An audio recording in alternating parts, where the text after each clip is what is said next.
శ్రీమాత్రే నమః. సోదర మహాశైలకు, శ్రోత్ర మహాశైలకు, ప్రేక్షక మహాశైలకు శుభాభివందనములు. ఈ ఎపిసోడ్ నందు మనము వృషభ రాశిని గురించి, వాళ్ళ యొక్క ఫలితాలు ఏముంటాయి ఈ మాసంలో, ఈ ఆషాఢ మాసంలో జూలై నెలలో వీళ్ళకు ఏ విధంగా ఉంటుంది అనేటువంటి విషయాన్ని గురించి మనము తెలుసుకుందాము. ఈ రాశి వారికి కూడా మంచి ఫలితాలు ఈ నెలలో ఉంటాయి. శుభకార్యాలు చేసేటువంటి ప్రయత్నాలు వీళ్ళకు బాగా ఫలిస్తాయి అన్నమాట. సమాజంలో గౌరవం పెరుగుతుంది. కుటుంబ సౌఖ్యం కూడా బాగా ఉంటుందండి.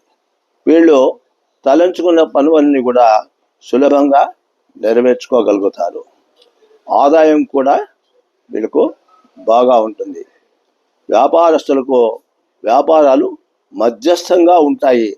అయినా కూడా చివరికేమో మంచి ఫలితాలే నెలాఖరుకు జరుగుతాయి అన్నమాట. ఆరోగ్య విషయంలో వీళ్ళు కూడా కొంతవరకు జాగ్రత్త వహించడం మంచిది. కాబట్టి వీళ్ళు ముఖ్యంగా దత్తాత్రేయ స్వామిని దర్శించుట, దత్తాత్రేయ స్వామిని పూజ చేయుట చాలా మంచిది. దానితో పాటు ఆంజనేయ స్వామికి ప్రదక్షిణ చేయుట, ఆంజనేయ స్వామికి పూజించుట, ఈ విధంగా వీళ్ళు చేస్తూ వస్తే ఈ రాశి వాళ్లకు ఎలాంటి ఆటంకాలు లేకుండా వాళ్ళు చేసేటువంటి పనులన్నీ నిరాటంగా నెరవేరుతూ శుభంగా ఈ నెలంతా కూడా అనుకూలంగా జరిగిపోతుంది. ఓం స్వస్తి.